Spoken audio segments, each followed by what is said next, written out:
vou procurar aqui falar como até na qualidade de pesquisadora, de psicóloga, que eu entrei, né, no sistema como psicóloga, no sistema prisional aqui de Mato Grosso do Sul, e acabei me aprofundando nessa área de um conhecimento do crime organizado, especificamente do primeiro comando da capital, porque foi uma questão que atingiu no início aqui o nosso estado também, e vários outros, né? Vários outros estados.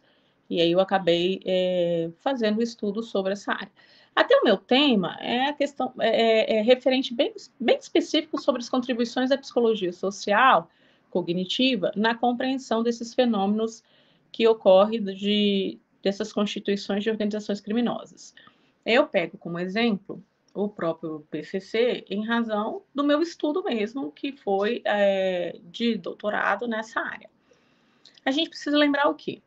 Que essa configuração de crime organizado, a gente sempre precisa ter uma previsão para se configurar. Antes de você começar a falar, só uma espero te previsão de adicionar o palco. lucros, a questão de Porque senão, quando você hierarquia, falar lá, não de vai um sair, tá planejamento, né, similar a um espero só adicionar o planejamento palco, você vai estar na empresarial, sala junto com a pessoa sozinha. uma divisão de trabalho entre as pessoas que compõem vocês estão aquela lá, você já pode falar à vontade.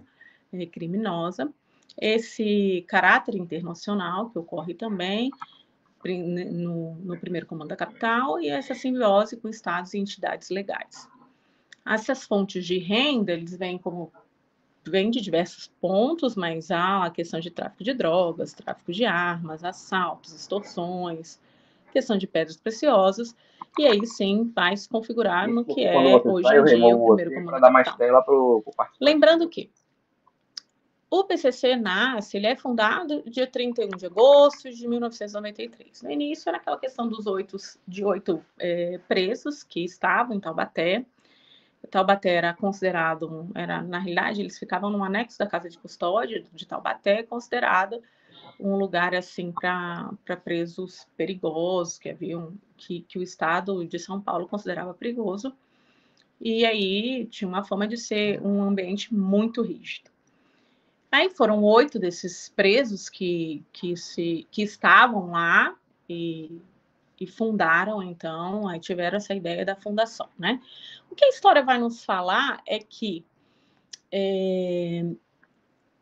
esse início todo do PCC teve a ver com uma partida de futebol, que eles estavam motivados, eles queriam, mas já tinha uma desavença com 2 presos que estavam em Taubaté interior, esses presos todos da capital, esses 8 que fundaram, e com essa ideia do futebol foi justamente porque eles queriam acertar, né, fazer esses acertos de contas que existe dentro do sistema prisional, em alguns lugares, com esses 2 presos, dos quais acabaram sendo realmente assassinados ali. Então, no futebol, houve a questão do qual nome vai ser de cada time, aí o time que era do interior ficou como o Comando Caipira, e aí, então, essa ideia de ter o time paulista, chamado Primeiro Comando da Capital, e que depois fica sendo conhecido também como 1533, que é em alusão a uma ordem alfanumérica, né, do alfabeto lá, e aí você pega o P, vai 1, 2, 3, né, A, B, C, e 1536, e por isso eles são bem conhecidos por essa numeração.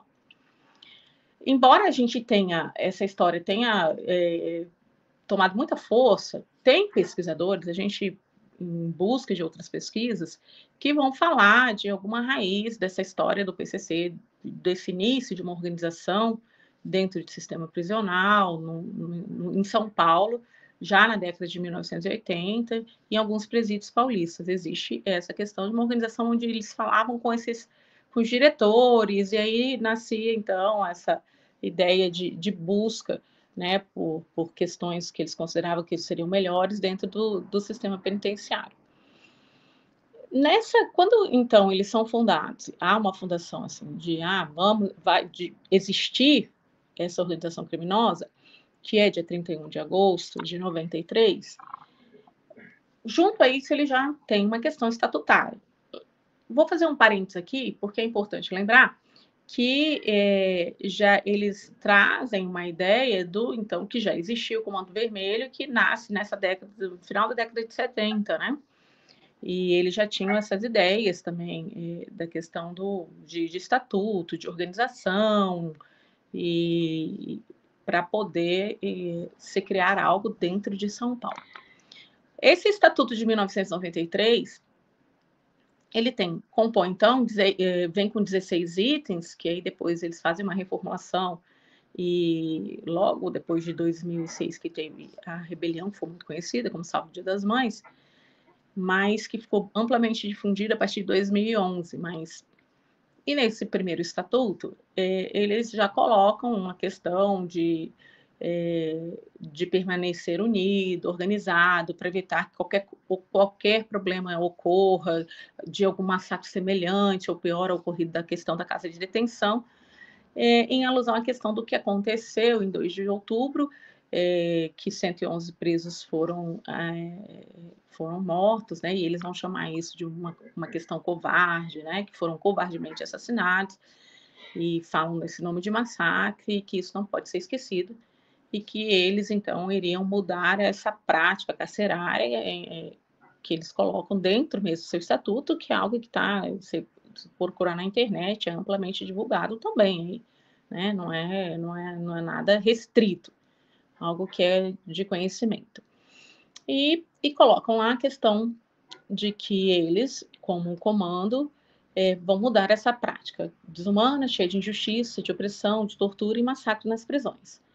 Junto a isso também, lá no final, no 16º Estatuto, eles vão falar dessa coligação existente que eles iriam se coligar com o Comando Vermelho, que isso depois muda, né? No novo Estatuto, isso sai do Estatuto. Mas falam já numa questão de revolucionar o país dentro das prisões, de ser esse terror dos poderosos, isso está escrito dentro desse primeiro Estatuto. E de se consolidar em âmbito estadual e médio e longo prazo em questão nacional. Hoje a gente sabe que existe em vários outros países, né, abraços em outros países, a integrantes, né, do PCC em outros países. Quando eu comecei a fazer o estudo, o que foi bem difícil de achar foi um autor que pudesse me dar algum tipo de embasamento para que, dentro da psicologia, para que pudesse compreender esse fenômeno, né? E por isso que depois, até um pouco mais para frente, eu vou falar para vocês, mas alguém, né, que me deu um embasamento muito bom foi o próprio Albert Bandura, que ele tinha já um estudo sobre uma questão que ele chama de desconexão moral, que vai explicar por que determinados grupos agem de alguma forma, o que acontece nesses mecanismos, né, dentro do mecanismo psicológico, para explicar essas estruturas. E eu estudo ele porque ele faz o estudo sobre os terroristas das Torres Gêmeas, né, nos Estados Unidos, e era o que se trazia mais próximo de fazer um estudo de grupos, assim, de organizações criminosas, como um todo.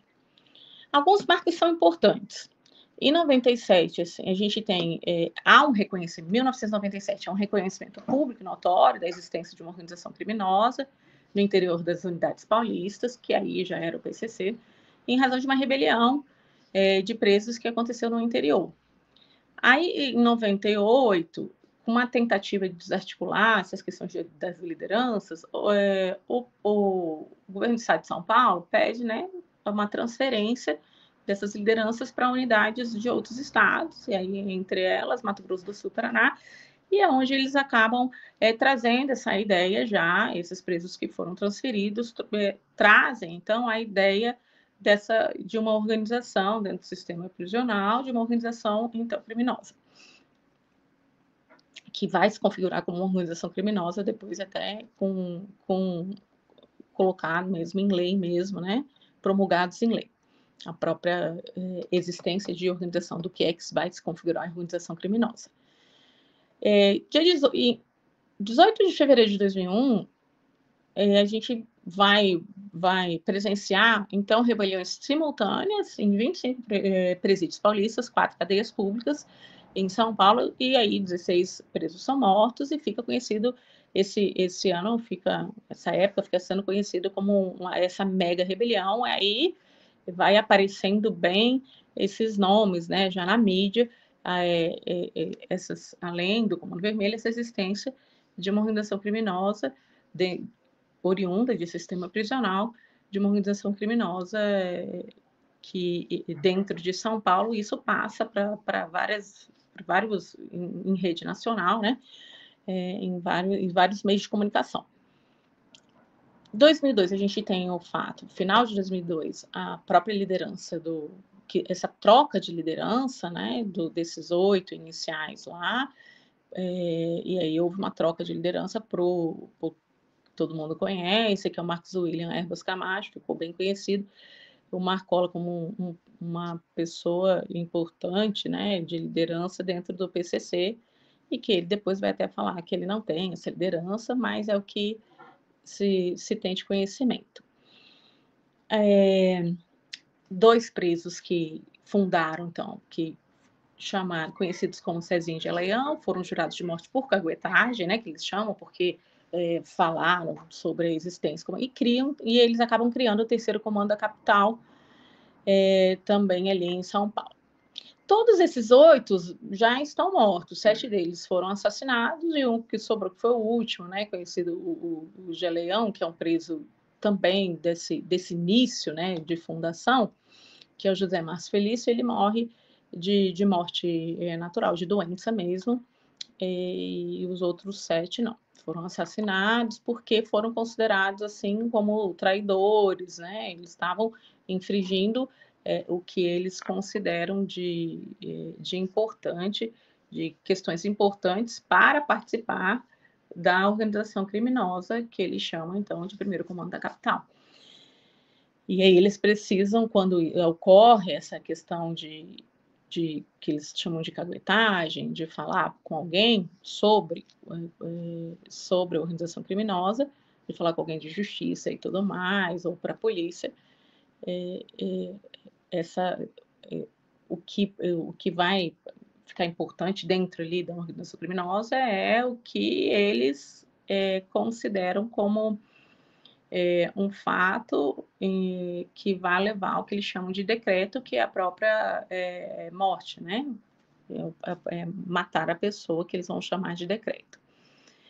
Final de novembro de 2002, a gente tem essa liderança, mas em março de 2003, então, há uma liderança há uma questão mais forte, né, do preso, que todo mundo tem, que as pessoas vão conhecer como Marcola, que é o Marcos William Erbas Camacho, e ele também eles tinham no início, eles trazem isso também do Comando Vermelho, palavras como paz, justiça e liberdade como tema, mas nesse momento de troca de liderança, eles acrescentam a palavra igualdade e união, que as pessoas que conhecem, que veem pichação e tudo mais, tem lá o 1533 e o PJLIU, né, que eles falam, que significa essa paz, justiça, liberdade, igualdade e união, que são palavras, essas outras duas vão dar mais sentido e faz com que outros presos se interessem por se faccionarem, né, por ter uma numérica dentro da facção e seguir aquelas orientações. Então, eles têm que saber sobre a questão dos estatutos, eles precisam reconhecer tudo que eles vão chamar assim, de orientações, que eles chamam de salve, tudo que sai, estar por dentro de como funciona a organização criminosa. É importante isso. 14 de maio de 2006 é um ponto onde o PCC tem um reconhecimento assim no país em razão da rebelião que foi conhecida como rebelião do Dia das Mães ou salve do Dia das Mães, porque foram rebeliões, né, que aconteceram ao mesmo tempo em 74 presídios, vocês imaginem isso, em São Paulo, uma no Paraná, 4 em Mato Grosso do Sul, e uma em Minas Gerais. Então, isso foi um fato que foi para a rede nacional, aí ao vivo, né, para saber como é que o que estava acontecendo, porque eles ficaram durante muito tempo, né?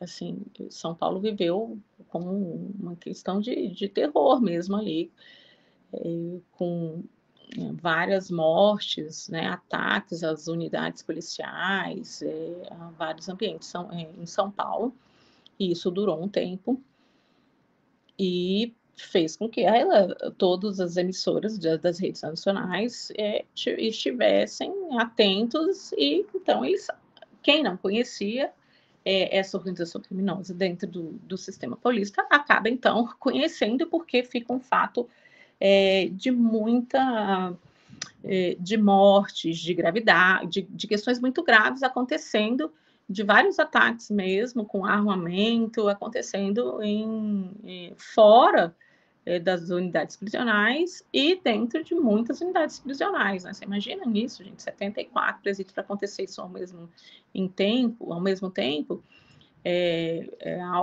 foi algo incomum, como é incomum até hoje, né? Então, foi um momento em que eles que há um reconhecimento assim de que existe mesmo uma organização criminosa e que teve essa capacidade de estar com tantos outros presos, né? De se ligarem, de estarem conectados com tantos outros presos que eram de outras unidades, né? E estavam fora também do sistema. E aí é chamado de salve porque foi emanada uma ordem para que ocorresse o que de fato ocorreu. E aí isso demora muito tempo, as unidades que foram afetadas demoram um tempo, né, para se reorganizarem, porque as unidades foram quebradas, várias partes destruídas, isso demora um tempo, mas já existia, então, o projeto das criações das penitenciárias federais, e aí esse marco aí de 2006, de uma destruição de várias unidades prisionais e problemas ocorridos em vários lugares fora do sistema prisional, como essas unidades policiais que foram atingidas, né, e vários outros policiais, até bombeiro, então, assim, foi algo muito, assim, difícil, né, um momento difícil para a área de segurança pública, que foi enfrentado. E aí, com isso, vem essas outras formas de dar uma resposta, né, do próprio Estado para esses presos que eram considerados, então, que tinham essa coligação com organizações criminosas. E aí a Penitenciária Federal também fundada, né, nesse mesmo ano, a primeira em Catanduvas, e hoje a gente tem aí 5 unidades penitenciárias federais que vão alocar esses presos considerados lideranças de organizações criminosas, considerados perigosos, né? E aí vão alocar esses presos, e aí hoje em dia a gente tem vários presos, lideranças do primeiro comando da capital, que estão dentro das penitenciárias federais.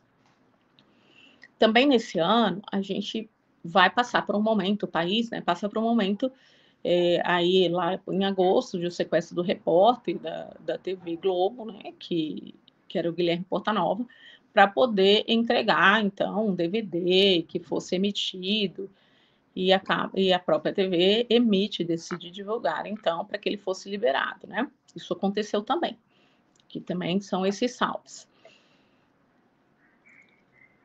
Em 2009, a gente tem também um decreto, né, da exclusão de uma liderança, que era o Orlando Mota Júnior, que já estava ocupando um cargo que eles consideram importantes, não é, dentro do PCC, né? E é a pessoa também que tem ideias para fazer essa questão jurídica, para verificar esse braço jurídico do PCC, esses advogados e tudo mais, né? Justamente por questões de delações que ele vai fazer, e aí há uma ordem, né, de matar ele e da própria esposa também, o que de fato acontece. O que é, para assim, para gente, para mim, que sou psicóloga, para várias pessoas, o que é psicologia jurídica, então, psicologia social cognitiva, dentro desse âmbito jurídico, pode então, contribuir para essa questão das configurações da organização criminosa, porque eu ficava me perguntando, olha, como é que o que é que faz com que as pessoas tenham interesse em se organizarem, em estar juntos, né? E fui estudando, então, esses estatutos. Quando vem nesse novo estatuto, que como eu falei anteriormente, amplamente divulgado em 2011, a gente, algo assim que chama atenção, além da mudança deles não terem mais essas questões de coligação com o Comando Vermelho, existia uma questão da ação, né? Que todo integrante deve, lá no 18º, que é o último, eles só passam de 16 para 18, eles vão falar, olha, todo integrante deve agir com severidade em cima de opressões, de assassinatos, de covardias realizadas por agentes penitenciários, policiais civis, militares e contra essa máquina opressora do Estado. Então, quando alguém sofrer um ato de covardia, extermínio de vida, extorsão, que forem comprovados, ocorrendo na rua ou na cadeia por parte dos nossos inimigos, daremos resposta à altura. E aí, lá no final, eles terminam: vida se paga com vida e sangue se paga com sangue. Então, essa colocação de que, se alguém for visto como inimigo, então, esse integrante do PCC deveria, quem estivesse por perto, como eles chamam lá de cadastrado, né, nessa quebrada, que é nesse bar, nesse local do ocorrido, deve se unir e dar esse mesmo tratamento. Então, eles começam a mudar algumas formas de ação que nesse primeiro não era, no primeiro estatuto não era assim, e passam a mudar.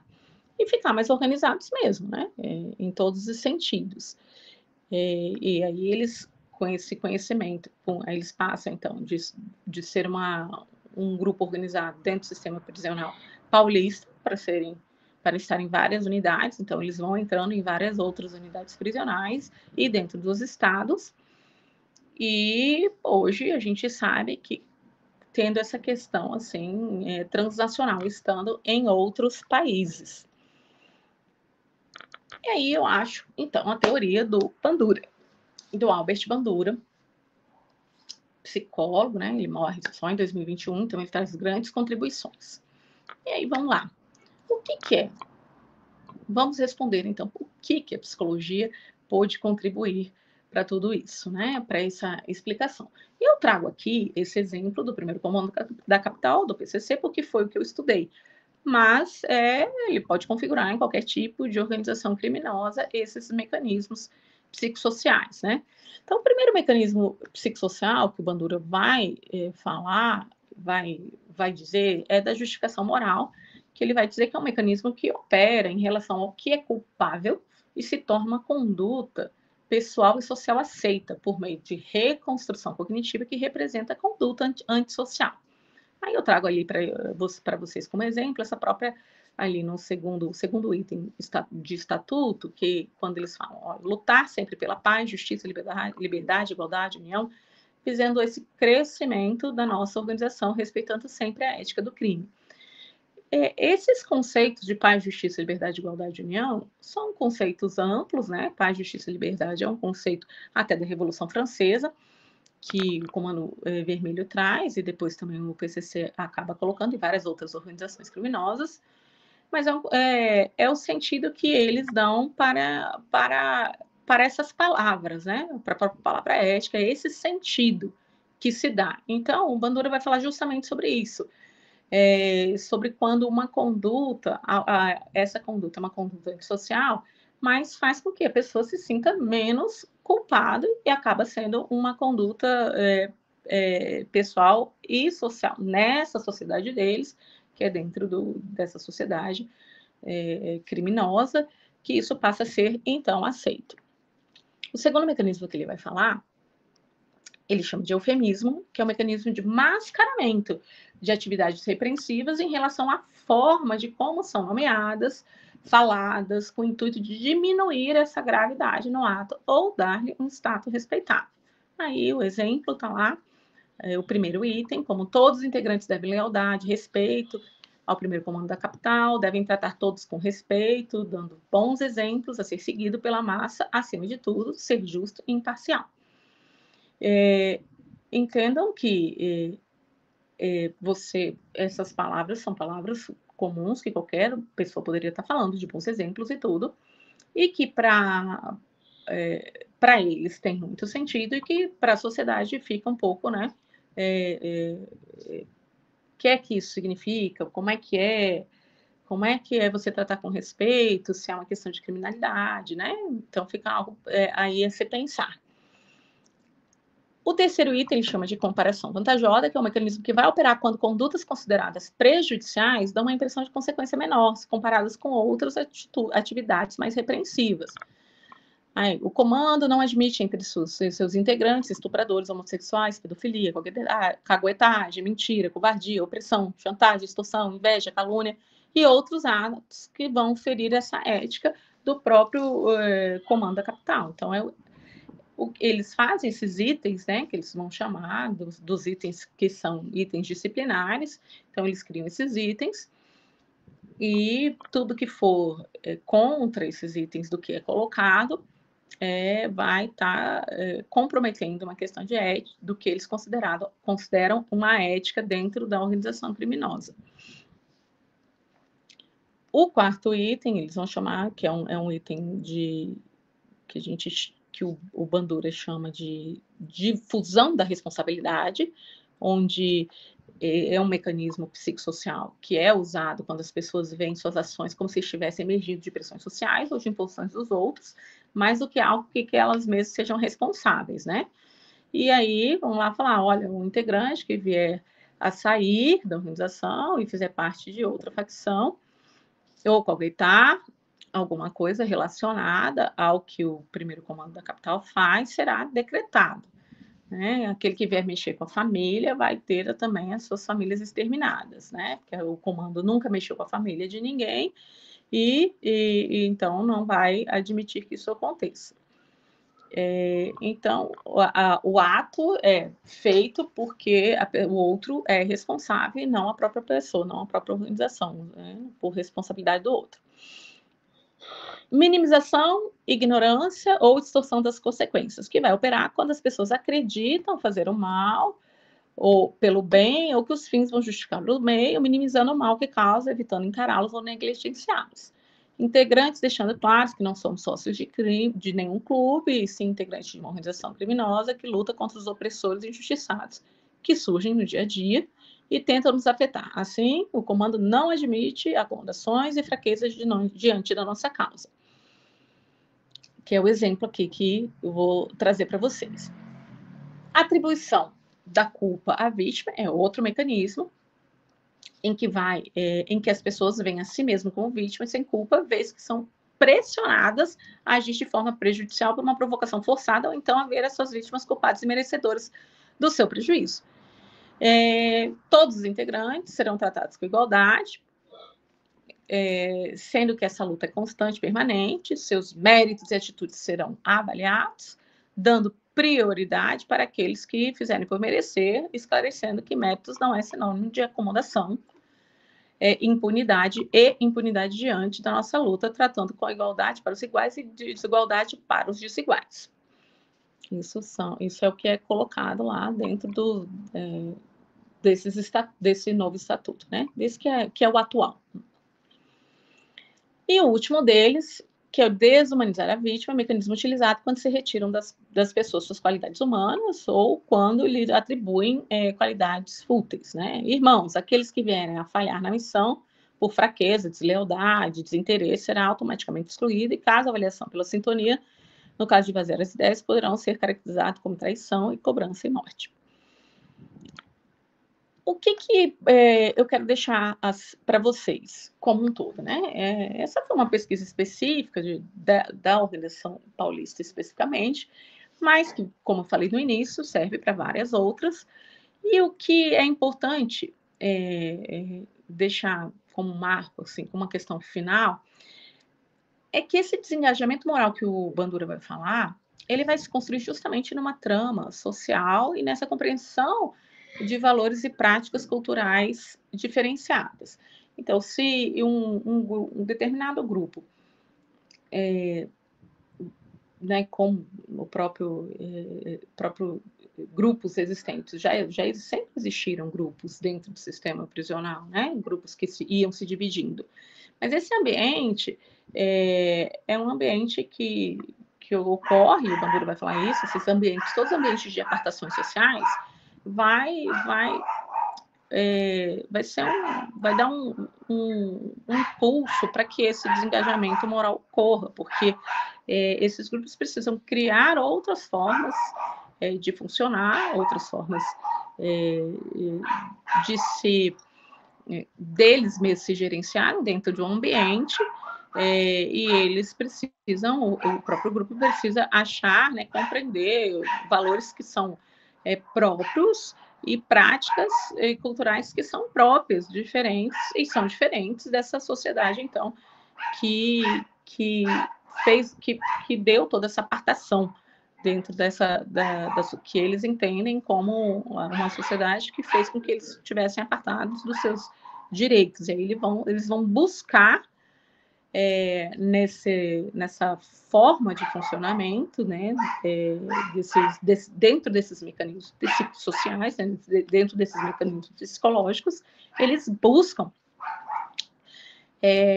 dar uma nova compreensão para essa forma de se organizar, né? Se vocês pararem para pensar, há uma característica toda assim dentro das organizações criminosas. Como eu falei, a questão dos códigos de honra, há uma questão de poder corruptor, de diversificação nas áreas de trabalho, né?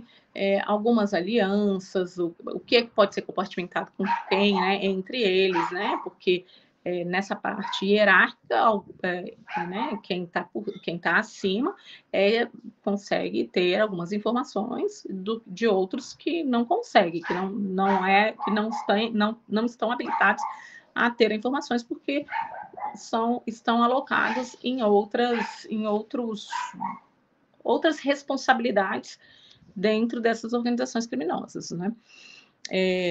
A própria atividade ilícita, há uma questão de controle do território mesmo, também de influência política, de os fins lucrativos, de uma assistência jurídica, uma questão de cadeia de comando, quem é que vai comandar, quem comanda determinadas áreas, a questão de controle de rotas, né, o que vai ser utilizado para lavagem de dinheiro, que tipo de canais de comunicação, né? Cada vez que a comunicação vai melhorando, nós vamos tendo vários outros mecanismos de outras formas de nos comunicarmos também. Isso vai ocorrendo dentro desses grupos, né? Há uma busca de eliminação de um inimigo comum e acaba tendo essa interferência nessa paz, no que é considerado de paz social e na própria estabilidade do Estado. A gente passa por outros momentos também, né, da própria organização, que é com a questão de uma ruptura em 2016 com o Comando Vermelho, que isso é amplamente divulgado também, assim como agora essa possibilidade de voltar, de estarem com algum tipo de aliança, que é algo mais atual, isso também foi divulgado na mídia. Um marco que tem aí também é a morte até aqui de um narcotraficante conhecido, que era o Jorge Rafá, ali no Paraguai, e ele era considerado ali como se fosse um rei das drogas, né? Um gerente ali dentro da questão de drogas, e fazia ele que dava esses valores, e quando ele morre, quando ele é assassinado, e foi algo assim, foi em 2016, vocês imaginam só, né? Foi algo assim, utilizaram armamento muito pesado, ali, foi divisa aqui, né? Na realidade, na cidade, elas são de Ponta Porã, Mato Grosso do Sul, e Pedro Juan Cabaleiro. Né, foram disparados tiros de metralhadora norte-americana, e aí na caminhonete dele, contra a caminhonete dele, e aí foram, assim, no próprio veículo foram cerca de 120 tiros, 25 minutos de tiroteio. Então, isso é considerado mesmo como se for, como um terror, né, para aquela população que estava ali. E vocês veem que tem toda uma explicação bem lógica do que o Bandura traz, né? Ele faz esse estudo com a questão dos terroristas e para falar desses mecanismos que vão fazer um desengajamento moral, que ele chama, ou também de uma desconexão moral. Então, essas ações são ações que causam terror dentro da sociedade, muito grave, e que, para essas pessoas que participam, para esses grupos de pessoas criminosas que participam da organização criminosa, tem uma compreensão diferente, como, né, eles estão, por isso que eles falam que eles vão em busca de uma missão que eles chamam de missão, e eles vão dando ordens para que sejam cumpridas dentro do que eles entendem como importante lá para a organização criminosa, né? Então, a nossa lei, né, a lei do nosso país, não permite que ninguém seja sentenciado à morte. Não, a gente não tem sentença de morte, mas a organização criminosa, eles criam a forma de ação de como vai ser cobrado, uma forma muito própria, que tem a ver com essa construção mesmo de uma existência, de uma compreensão de valores e práticas culturais diferenciadas, como eu falei anteriormente. Alguns outros, olha, depois a gente vai ter eles mesmos, em 2018, têm um desentendimento, e aí são assassinados duas lideranças que eram consideradas sintonia final, são também assassinados, porque o que se tem de conhecimento é que eles poderiam estar roubando a própria organização criminosa, e isso, para a organização criminosa, o primeiro comandante capital, é considerado algo que a cobrança, como eles falam lá no Estatuto, que a cobrança é a morte. Isso está dentro do Estatuto, né? E em 2019, então, a gente tem essas transferências das lideranças, né? Dessas principais lideranças do PCC para as penitenciárias federais. E aí isso acaba sendo um marco. Aí a gente vai vendo, então, várias outras operações que são existentes, né, da própria Polícia Federal, vão criando as operações para que possam, então, para que o Estado possa verificar quem são os líderes, qual vai ser a forma de desmantelar planos de resgates, qual a forma de rede de comunicação que é estabelecida. Vão se criando as operações dentro da própria Polícia Federal para a desarticulação das organizações criminosas.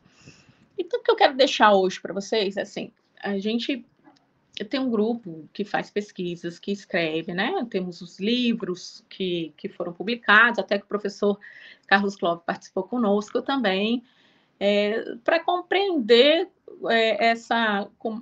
esse funcionamento, né? Como é que funciona e como é que há uma existência de uma organização criminosa. Vocês veem que isso nasce de uma ideia de determinados grupos que vieram com ideias anteriores, né? Vão observando ideias anteriores, mas principalmente observar que essa forma da sensação de pertencer a alguma coisa que é considerada importante para o ser humano, faz com que muitas outras pessoas se faccionem, porque eram pessoas, você imagina, dentro do sistema prisional, que se viam não reconhecidas pela sociedade, por ninguém, e aí passam a participar de algum grupo, de alguma organização que é conhecida, e eles se sentem pertencentes. Isso é importante para qualquer um dos seres humanos. Isso é um estudo até que bem anterior, do próprio Freud, que quando ele vai estudar psicologia de massa, ele vai falar sobre isso, sobre essa forma de juntar pessoas e essa ideia, né, essa sensação de pertencimento de uma pessoa num grupo que é importante para um ser humano, para qualquer ser humano que seja. Mas um ser humano que se sente bem fora, bem deixado de lado, não reconhecido numa sociedade, ele busca um outro grupo.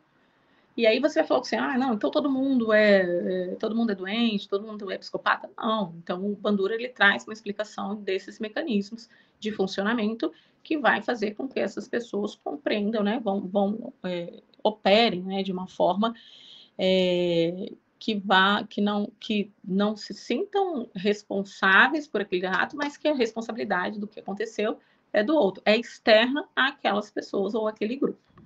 E é isso que eu quero deixar de reflexão para vocês, da contribuição. Eu acho que, para mim, foi muito importante encontrar alguma teoria, encontrar teorias, né, que pudessem dar explicações a esse fenômeno tão crescente, como tem sido essas organizações criminosas, e desejar a todos vocês um bom congresso, e espero ter contribuído aí para vocês, para esse conhecimento, e um tchau para vocês, uma boa noite, e que vocês todos possam cada vez mais adquirir conhecimento para que a gente possa saber, né, como é que funcionam, como é que esse sistema prisional também existe, em que ambiente, como é que isso tudo vai se construindo, vai chegando onde chegou, né? Como é que uma organização criminosa chega em outros países. Então, é uma rede, né, que vai funcionando e que vai fazendo com que várias outras pessoas se interessem, as pessoas dentro daquele ambiente, dentro daquela constituição, que tenham uma percepção de que aquilo tem a ver também com o ideal dela, né? É assim que vai funcionando. As pessoas têm aqueles ideais e elas sentem que elas pertencem àquela sociedade. E por isso que esse ambiente do sistema prisional ele acaba sendo um ambiente muito propício para isso que o Bandura vai chamar de deslocamento, né, de uma desconexão moral. E ele vai... Esse ambiente do sistema prisional é extremamente favorável para que esses mecanismos operem, né? Esses mecanismos psicossociais venham a operar nas pessoas que se faccionam. Eu não sei se eu falei muito, se ficou técnico demais, mas eu agradeço bastante. E quem quiser entrar em contato comigo, pode falar, pode entrar, pode mandar um recado, né? Eu tenho aí um Instagram, então vocês também podem mandar recado para que a gente possa se comunicar mais. Professor Clóvis, obrigada a todos os palestrantes, né? Eu gostei muito do que eu estava ouvindo anteriormente. Muito obrigada por essa oportunidade. Um abraço para todos.